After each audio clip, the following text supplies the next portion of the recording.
स्वागत है आप सभी का रोशन सर स्टडी पॉइंट पे। और आज की इस वीडियो में हम देखेंगे 11th क्लास फिजिकल एजुकेशन का जो चैप्टर नंबर 9 है, जिसका नाम है मनोविज्ञान एवं खेल। इस चैप्टर से हम मोस्ट इंपॉर्टेंट क्वेश्चन को देखने वाले हैं। सो गाइस, इससे पहले जो मैंने आप लोगों को चैप्टर नंबर 5 और चैप्टर नंबर 6 के जो इंपॉर्टेंट क्वेश्चन की जो वीडियो है मैंने आप लोगों को प्रोवाइड करा दिया है। आप उन सभी वीडियो को भी जरूर देख लें। वीडियो का लिंक आपको डिस्क्रिप्शन बॉक्स में मिल जाएगा। अलग से मैंने प्लेलिस्ट बना दिया है, प्लेलिस्ट में जाइए और वीडियो को आप लोग जरूर देख ले। इसके अलावा देखिए, आज की इस वीडियो में जो हम चैप्टर समझने वाले हैं, और एक और बात मैं आपको बता देना चाहूँगा कि मैं आप लोगों को जितने भी चैप्टर प्रोवाइड करा रहा हूँ ना, उसमें टॉपिक वाइज जितने भी आपके फिजिकल एजुकेशन के चैप्टर में जो टॉपिक है ना, उन सभी टॉपिक से क्वेश्चन बना रहा हूँ। मतलब सभी टॉपिक को मैं कवर करवाने की कोशिश कर रहा हूँ इसी इंपॉर्टेंट क्वेश्चन की वीडियो में। तो यार, वीडियो बहुत ही ज़्यादा इंपॉर्टेंट है आप लोगों के लिए। तो इस वीडियो को आप लोग ज़्यादा से ज़्यादा शेयर करिए, क्योंकि आप लोगों का जो फर्स्ट एग्ज़ाम है, बहुत सारे बच्चों का फर्स्ट एग्ज़ाम फिजिकल एजुकेशन का ही है। तो यार, वीडियो को ज़्यादा से ज़्यादा अपने दोस्तों तक शेयर कर दे, ताकि आपके जो दोस्त है वो भी इन सभी वीडियो से अपना फ़ायदा उठा सके, अपने स्टडी को बेहतर कर सके। तो चलिए दोस्तों, अब हम सभी क्वेश्चंस को देखना स्टार्ट करते हैं। तो वैसे यहाँ पे पहला क्वेश्चन दिया गया है, मनोविज्ञान का अर्थ बताइए। मनोविज्ञान होता क्या है, मनोविज्ञान का अर्थ क्या है? देखिए, मनोविज्ञान कि बहुत सारे यहाँ पे परिभाषा दिए गए हैं, उसको हम समझने की कोशिश करते हैं। पहली परिभाषा दी गई है कि मनोविज्ञान को व्यवहार के विज्ञान के रूप में परिभाषित किया जाता है ना। किसी व्यक्ति के व्यवहार को समझना, उसके मन को समझना ही क्या है, मनोविज्ञान है। पहली परिभाषा तो ये हो गई। दूसरी परिभाषा प्लेटो ने दिया है। अब ये जो प्लेटो थे, ये बहुत ही प्रसिद्ध विद्वान हुए, ये यूनान से थे, ठीक है। और इन्होंने क्या कहा है कि भाई जो मनोविज्ञान है वो क्या है, आत्मा का विज्ञान है। मनोविज्ञान क्या है, आत्मा का, किसी व्यक्ति की आत्मा को ही समझने का जो विज्ञान है वो क्या है, मनोविज्ञान है। उसके अलावा एक और विद्वान का नाम है, बताया गया ई वाटसन। ई वाटसन के अनुसार मनोविज्ञान व्यवहार का सकारात्मक विज्ञान है। यहाँ पे इन्होंने भी व्यवहार की बात की है। किसी व्यक्ति के व्यवहार को समझना, किसी व्यक्ति के मन को समझना ही क्या है, मनोविज्ञान है। सिंपल परिभाषा आप बता सकते हैं, ठीक है। अब हम बात करेंगे सेकेंड क्वेश्चन की, जो है कि खेल मनोविज्ञान के महत्व को समझाइए। अब जो खेल मनोविज्ञान है ये है क्या? देखिए, खेल मनोविज्ञान एक तरीके से खेल को समझना, खेल के सिद्धांत को समझना, और जो खिलाड़ी है उसके व्यवहार को समझने का ही जो विज्ञान है ना, वो खेल मनोविज्ञान है। अब इसका महत्व समझाना है आपको। जो खेल मनोविज्ञान है उसका महत्व क्या है? देखिए, खेल मनोविज्ञान का पहला महत्व क्या है कि प्रदर्शन में सुधार होता है। जो खिलाड़ी है ना, जो एथलीट होते हैं, जो प्लेयर होते हैं, उनके प्रदर्शन में सुधार कर सकता है। क्योंकि यार, एक तरीके से क्या होता है कि खिलाड़ी जो है वो मनोविज्ञान, खेल मनोविज्ञान के माध्यम से किसी व्यक्ति अपने जो उनके विपक्ष जो खिलाड़ी है उसके व्यवहार को समझ सकते हैं, या फिर अपने खेल के जो सिद्धांत है उसको अच्छे से समझ सकते हैं, जिससे कि उनके आत्मविश्वास में बढ़ोतरी होगी। अपने खेल के जो एक तरीके से प्रदर्शन है उसमें वो क्या कर सकते हैं, सुधार कर सकते हैं। तो पहला पॉइंट तो ये हो गया, प्रदर्शन में सुधार। दूसरा है प्रेरणा और प्रतिक्रिया। अब देखो, उचित प्रेरणा और प्रतिक्रिया एक तरीके से क्या है, इसमें पॉइंट में ये समझाने की कोशिश की गई है कि जो प्रशिक्षक होते हैं, मतलब जो ट्रेनर होते हैं ना, वो एक तरीके से सही प्रेरणा प्रोवाइड कराते हैं खिलाड़ियों को, जिससे क्या सही परामर्श उपलब्ध कराते हैं, मतलब परामर्श देते हैं खिलाड़ियों को, जो भी प्रशिक्षक होते हैं। इससे क्या होता है कि उनके प्रदर्शन में सुधार होता है, ठीक है। सिंपल सा पॉइंट आप ये बता दें। उसके बाद है पॉइंट नंबर 3, अच्छे खिलाड़ियों के चुनाव में सहायक होता है। अब जो प्रशिक्षक होते हैं, प्रशिक्षक यानी कि ट्रेनर है ना, जो भी प्रशिक्षक है जिनको अच्छे खिलाड़ी की ज़रूरत है, तो मनोविज्ञान के माध्यम से खिलाड़ियों के व्यवहार को समझ सकते हैं, है ना। खिलाड़ियों के एक तरीके से उनका जो प्रदर्शन है, उनका जो व्यवहार की बात की जाएगी यहाँ पे, उनके व्यवहार को समझ सकते हैं। और इस तरीके से क्या होगा, जो प्रशिक्षक है वो अच्छे खिलाड़ियों को सेलेक्ट कर सकते हैं, उनको चुन सकते हैं। तो ये 3 पॉइंट आप बता दें। खेल मनोविज्ञान के महत्व में 3 पॉइंट रहेगा आपका, प्रदर्शन में सुधार, प्रेरणा और प्रतिक्रिया, अच्छे खिलाड़ियों के चुनाव में सहायक होता है, ठीक है। उसके बाद आगे बढ़ते हैं हम, क्वेश्चन नंबर 3 देखते हैं। क्वेश्चन नंबर 3 दिया गया है, वृद्धि और विकास में क्या अंतर है। बहुत ही आसान क्वेश्चन है, और ये सैम्पल पेपर जो है ना, सैम्पल पेपर में ये क्वेश्चन आया हुआ था, ठीक है। वृद्धि और विकास होता है क्या? सबसे पहले हम वृद्धि की बात कर रहे थे। देखिए, वृद्धि जो है ना वो परिणात्मक है। परिणात्मक कैसे, अब इसको समझिए। देखिए, जैसे कि वृद्धि होता क्या है, जैसे शरीर के अंग, जैसे कि दिमाग हो गया, है ना, ऊंचाई हो गया, भार हो गया, आकार हो गया, इन सभी रूप में जो, इन सभी चीज़ों में जो बदलाव आता है, जो वृद्धि होता है, दिमाग के आपका जो आकार है वो बढ़ता है, आपकी ऊंचाई बढ़ती है उम्र के साथ, है ना, आपका वजन बढ़ता है, आपका आकार, शरीर का आकार बढ़ता है। तो ये क्या हो गया, वृद्धि है, और ये परिणात्मक है। आप इसका परिणाम देख सकते हैं, आपको ये दिख सकता है ना। दूसरी तरफ हम विकास की बात कर लेते हैं। ये तो वृद्धि हो गया। अब विकास की अगर बात करें तो विकास क्या है, गुणात्मक भी है और परिणात्मक भी है। अब कैसे, तो विकास एक तरीके से क्या होता है, आपके अंदर जो भी गुण विकसित होते हैं उम्र के साथ, वही विकास है। जैसे कि आप यूँ समझ सकते हैं कि उम्र के बढ़ने के साथ आपकी जो सोचने समझने की क्षमता है वो क्या हो जाती है, बढ़ जाती है। आपकी कार्य कुशलता बढ़ जाती है, कार्य करने की जो क्षमता है वो बढ़ जाती है। लेकिन कार्य करने की क्षमता को हम सीधे तौर पे वो दिखता नहीं है ना, सीधे तौर पे हम देख नहीं सकते। लेकिन अगर आपका वजन बढ़ता है तो आपके शरीर के अंदर जो बदलाव है, जो वृद्धि हुआ है, उसको हम देख सकते हैं। लेकिन आपके अंदर का जो कार्य क्षमता है उसको आप देख थोड़ी नहीं सकते हैं, है ना। वो तो आप जब दिखाएंगे, जब प्रदर्शन करेंगे तभी पता चलेगा। तो कहने का मतलब ये है कि जो वृद्धि है वो परिणात्मक होता है, विकास जो है वो गुणात्मक है और परिणात्मक दोनों है, ठीक है।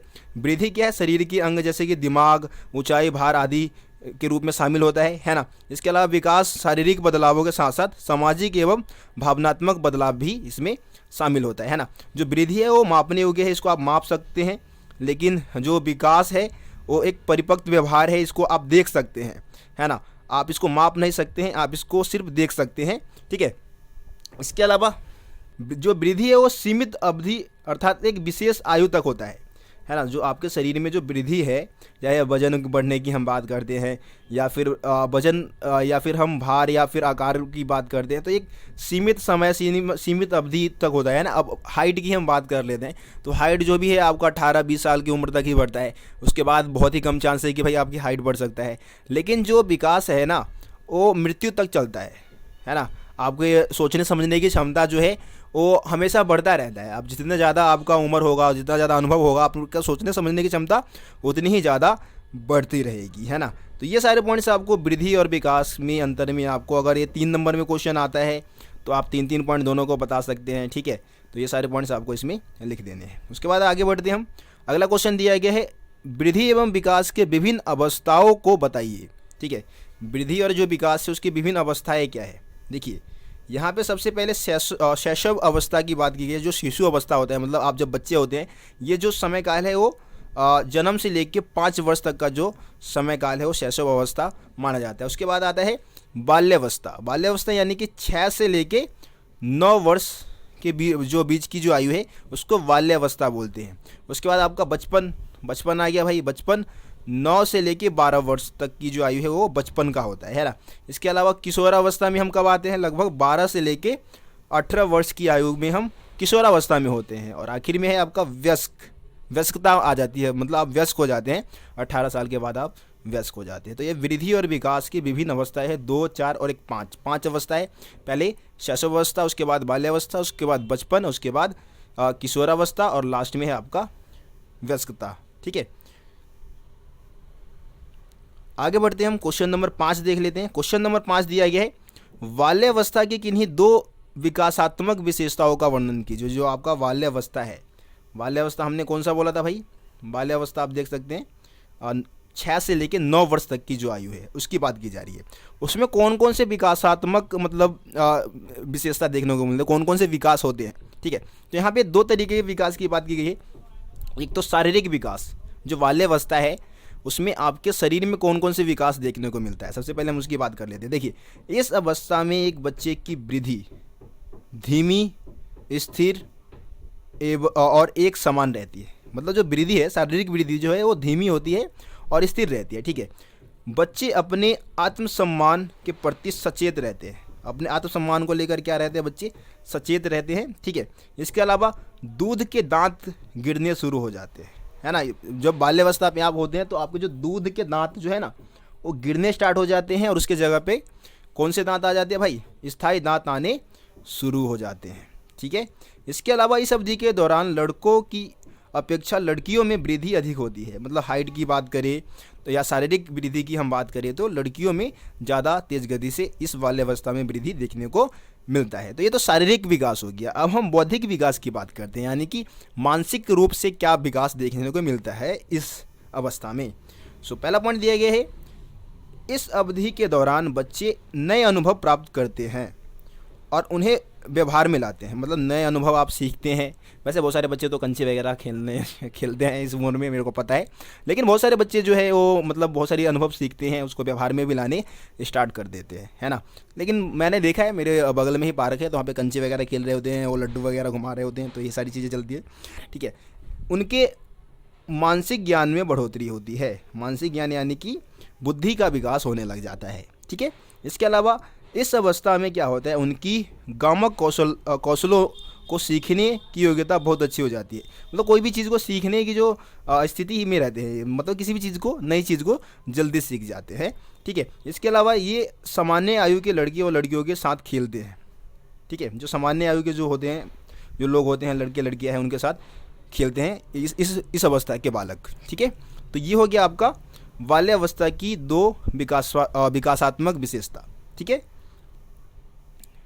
आगे बढ़ते हैं, हम क्वेश्चन नंबर 6 देखते हैं। क्वेश्चन नंबर 6 दिया गया है, किशोरावस्था के किन्हीं 2 विकासात्मक विशेषताओं का वर्णन कीजिए। अब किशोरावस्था की बात की गई है, तो जब हम किशोरावस्था की बात कर रहे थे तो 12 से लेके, है ना, किशोरावस्था कौन सा समय काल होता है, 12 से लेके 18, ये उम्र क्या है, किशोरावस्था का उम्र है।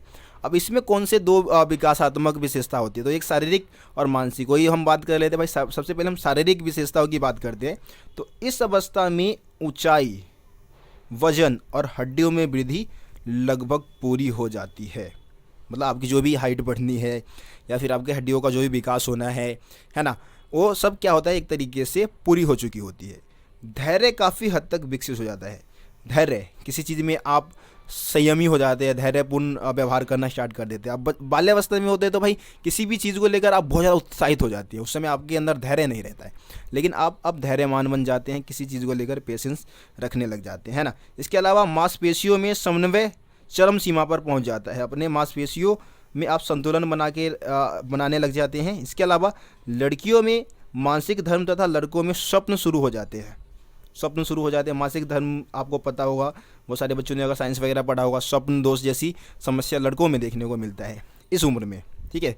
सपने में ही पता नहीं क्या हो जाता है, उनको पता ही नहीं चलता क्या हो गया, तो ये सारी चीज़ें होती है। उसके बाद है मानसिक विशेषता। अब मानसिक विशेषता क्या होता है, मानसिक विशेषता इस उम्र में क्या देखने को मिलता है, तो किशोरों में शारीरिक तथा मानसिक वृद्धि साथ साथ होती है। मतलब शरीर का तो विकास होता ही होता है, साथ में मानसिक विकास भी होता है भाई। बुद्धि का भी विकास इस समय तेज गति से होता है ना। इस अवस्था में आलोचना करने की योग्यता विकसित हो जाती है। उनको पता चल जाता है भाई क्या सही है क्या गलत है, ये सारी चीज़ें उनको पता लगने लग जाता है, आलोचना करने लग जाते हैं, है ना। निर्णय लेने की योग्यता आ जाती है, नए नए विचारों आदर्शों को ढूंढने की योग्यता विकसित हो जाती है, समझने लग जाते हैं, राजनीति वगैरह में इंटरेस्ट लेने लग जाते हैं जो बच्चे होते हैं। जैसे कि आप लोग ही है 11th क्लास में है, तो आप किशोरावस्था में ही है ना। आप किसी चीज़ की आलोचना करने की क्षमता आपके अंदर विकसित हो जाता है। अब बाल्यावस्था में आपको कोई भी बोल दे भाई ये चीज़ सही है, तो आप मान जाते हैं हाँ भाई सही है। लेकिन इस अवस्था में आप आलोचना करने लग जाएंगे। अगर कोई गलत चीज़ होगा ना तो आप आलोचना कर देंगे कि नहीं भाई ये मेरे हिसाब से क्या है, गलत है, ठीक है। इसके अलावा इस अवस्था में क्या होता है, मानसिक तनाव, कुंठा, चिंता जैसी जो समस्याएं है ना। आप तनावपूर्ण जीवन रहता है। इसके अलावा बहुत सारी चीज़ों को लेकर चिंताएं रहती है, ठीक। कैरियर को लेकर चिंता रहती है, या फिर बहुत सारे लोगों के दुश्मन हम बन जाते हैं, उन दुश्मनों को हराने के लिए बहुत ज़्यादा टेंशन में रहते हैं वो। तो ये सारी चीज़ें देखने को मिलता है। कभी कभी उनका व्यवहार आक्रामक हो जाता है ना। आप आक्रामक भी तो हो जाते हो यार, तुम लोग छोटी छोटी बातों को लेकर लड़ने लग जाते हो, पीटने लग जाते हो अपने दोस्तों को ही, अपने साथ के लोगों को ही। तो ये सारी चीज़ें देखने को मिलता है। तो ये हो गया आपका किशोरावस्था की कोई जो 2 विकासात्मक विशेषता थी, शारीरिक विशेषता बता दिया और मानसिक विशेषता बता दिया। अब आगे बढ़ते हैं, क्वेश्चन नंबर 7 देख लेते हैं। क्वेश्चन नंबर 7 दिया गया, किशोरावस्था की समस्या का विस्तार पूर्वक वर्णन कीजिए। बहुत ही ज़्यादा इंपॉर्टेंट क्वेश्चन है, लॉन्ग क्वेश्चन में आएगा ये, ठीक है। किशोरावस्था की समस्या बतानी है आपको। अब भाई जो किशोरावस्था है आपका 12 से लेकर 18 साल का उम्र है, उसमें कौन कौन सी समस्या देखने को मिलती है। सबसे पहले तो भाई देखो आक्रामक व्यवहार की समस्या। इस अवस्था में जो बालक है, जो बच्चे हैं, वो बहुत ही ज़्यादा आक्रामक हो जाते हैं, ठीक है। और छोटी छोटी बातों पे क्या करते हैं, चिढ़ जाते हैं या फिर लड़ाई वगैरह करना स्टार्ट कर देते हैं, चिल्लाने लग जाते हैं। तो ये सारी चीज़ें देखने को मिलती है छोटी छोटी बातों पे, ठीक है। इसके अलावा सामंजस्य और स्थिरता में कमी। किसी भी चीज़ में सामंजस्य बनाना, संतुलन नहीं बना पाते हैं। और स्थिरता, संयम की आप बात कर सकते हैं कि संयमपूर्ण जीवन नहीं जी पाते हैं इस उम्र में, ठीक है। इसके अलावा जो तीसरा पॉइंट है महत्व की अनुभूति। देखो जो इस उम्र में क्या होता है कि हर एक जो बालक है, मतलब जो बालक है कह रहा हूँ, बच्चे जो होते हैं वो जो है अपने आप को बहुत ज़्यादा महत्वपूर्ण समझने लग जाते हैं। उनको लगता है कि यार उनको एक विशेष महत्व मिलना चाहिए, सम्मान मिलना चाहिए, लेकिन उनके माता पिता उनके इस भावना को समझते नहीं है और एक तरीके से वह किशोर की भावनाओं को समझने में विफल रहते हैं। यही कारण है कि खुद को महत्वहीन समझने लग जाते हैं। उनको लगता है, जो बालक हो या बच्चे हैं, उनको लगता है कि भाई अब उनका कोई महत्व ही नहीं है। ठीक है। इसके अलावा कैरियर के चयन की समस्या होता है, भाई क्या बनना है, एक तरीके से क्या करना है। माता पिता तो बोल देते भाई जो हम आपको कह रहे हैं आप वो करो, लेकिन उनको क्या बनना है उसको लेकर वो बहुत ज़्यादा चिंतित रहते हैं, अपने कैरियर को लेकर बहुत ही ज़्यादा उलझन में फंसे रहते हैं। माता पिता के फैसले को लेकर और अपने कैरियर में जो उनको खुद का जो इंटरेस्ट है उसके अकॉर्डिंग कैरियर चुनने में बहुत ही ज़्यादा समस्या में उलझन में रहते हैं। इसके अलावा शारीरिक समस्याएं भी होती है ना, लड़कों और लड़कियों को उनमें बाहरी और आंतरिक परिवर्तन के कारण कई आवश्यक चिंताएं हो रही होती है, क्योंकि इस समय शारीरिक बदलाव बहुत ज़्यादा आता है ना, लड़कों में भी लड़कियों में भी। तो इससे क्या होता है कि भाई आप एक तरीके से उलझन में फंसे रहते हैं, चिंता में रहते हैं। ठीक है। तो ये सारे पॉइंट आपको बताने हैं, किसमें, किशोरावस्था की जो समस्या है उसमें बता देने हैं। ठीक है। आगे बढ़ते हैं, हम क्वेश्चन नंबर 8 देख लेते हैं। क्वेश्चन नंबर 8 दिया गया है कि किशोरावस्था में होने वाली समस्याओं के प्रबंध के बारे में विचार कीजिए। ये जो समस्या है ऊपर आपको बताई गई है, उन समस्याओं का समाधान कैसे किया जा सकता है। तो पहला पॉइंट दिया गया है कि सहानुभूति और स्वतंत्रपूर्ण व्यवहार। देखो यार, सबसे पहला तो भाई सहानुभूति दिखाओ। माता पिता को क्या करना चाहिए, बच्चों के साथ सहानुभूति, प्यार से बर्ताव करना चाहिए, उनकी बातों को प्यार से सुनना चाहिए, उनके बातों को प्यार से समझाना चाहिए, है ना, उनको सारी चीज़ें प्यार से समझाना चाहिए। पहला पॉइंट तो आप ये बता सकते हैं। दूसरा, घर एवं विद्यालय का स्वस्थ वातावरण। अब घर और विद्यालय में अच्छा वातावरण होना चाहिए, जो टीचर है वो भी थोड़ा बहुत मतलब अनुशासन में बच्चों को रख सकते हैं। इसके अलावा कोई गलत आदत सीख रहे हैं तो उनको गलत आदत जैसे कि जुआ वगैरह सीख जाते हैं ना, दारू सिगरेट वगैरह पीना सीख जाते हैं, उससे दूर रखने की कोशिश करना चाहिए। ऐसा माहौल नहीं होना चाहिए, ऐसे ग्रुप में ना रहे बच्चे जहाँ पे ऐसा माहौल रहता हो, जहाँ पे बच्चे जो है वो बीड़ी सिगरेट वगैरह पीते हो, तो वहाँ से ऐसे माहौल से उनको दूर रखना चाहिए। इसके अलावा नैतिक एवं धार्मिक शिक्षा देनी चाहिए बच्चों को, कम से कम जो भी इस उम्र में है उनको क्या करना चाहिए, जो उनके घर में जो बुजुर्ग है या जो भी परिवार के सदस्य हैं उनको क्या करना चाहिए, अपने बच्चों को धार्मिक शिक्षाएं प्रदान करनी चाहिए, ताकि वो गलत व्यवहार से दूर रहे, है ना, उन समस्याओं से मतलब दूर रहे जो कि उनको कहीं ना कहीं अपने जो भी लक्ष्य है या फिर जो टारगेट है उससे दूर कर सके। इसके अलावा मित्रतापूर्ण व्यवहार, है ना, जब बच्चा किशोरावस्था में पहुंचता है तो माता पिता या जो शिक्षक है उनको क्या करना चाहिए, इन बच्चों के साथ मित्रतापूर्वक व्यवहार करना चाहिए, उनके व्यवहार को समझना चाहिए, उनको मतलब जो भी समस्या है उसको समाधान करने में उनकी मदद करनी चाहिए, है ना। पर्याप्त स्वतंत्रता। अब देखिए इसमें क्या करना चाहिए भाई, जो भी किशोर है मतलब किशोरावस्था में जो भी बच्चा पहुंचा हुआ है, अपनी भावनाओं और सुझाव व्यक्त करने के लिए पर्याप्त स्वतंत्रता मिलनी चाहिए। अपनी बातों को रखने के लिए, अपने सुझावों को रखने के लिए उनको पर्याप्त क्या मिलना चाहिए, स्वतंत्रता मिलनी चाहिए। उन्हें अपने मित्रों का चुनाव तथा उनके साथ घूमने की स्वतंत्रता मिलनी चाहिए। लेकिन मतलब जो माता पिता है कहीं ना कहीं क्या कर सकते हैं, अपने जो भी जिन मित्रों के साथ वो रहता है, बच्चा उनका रहता है, उसके बारे में पूरी जानकारी रख ले, है ना, स्वतंत्रता दे। ऐसी बात नहीं है कि भाई हमेशा वो बोले कि भाई घर में ही बंद होकर रहो, तुम बाहर जाने की जरूरत नहीं है, ऐसा कुछ नहीं। उनको स्वतंत्रता मिलनी चाहिए, दोस्तों के साथ घूमने का मौका मिलना चाहिए, लेकिन वो उनके दोस्तों के बारे में जरूर जानकारी रखिए कि वो कैसे दोस्तों के साथ घूम रहे हैं। ठीक है। तो ये पॉइंट्स आपको 5 पॉइंट्स इसमें बताने थे। सो गाइस ये 8 क्वेश्चन जो है वो बहुत ही ज़्यादा इंपॉर्टेंट थे और लगभग सभी टॉपिक इसमें मैंने कवर करवा दिए इस चैप्टर के। ठीक है। तो आप लोग इस चैप्टर अगर इसका PDF पाना चाहते हैं तो यार टेलीग्राम को जरूर ज्वाइन कर ले। टेलीग्राम पे मैं आपको इसका नोट्स जो है, ये जो PDF है आपको प्रोवाइड करा दूंगा। ठीक है। तो आज की वीडियो में इतना ही, बाकी मिलते हैं आप लोगों से अगली वीडियो में। तब तक के लिए जय हिंद, जय भारत।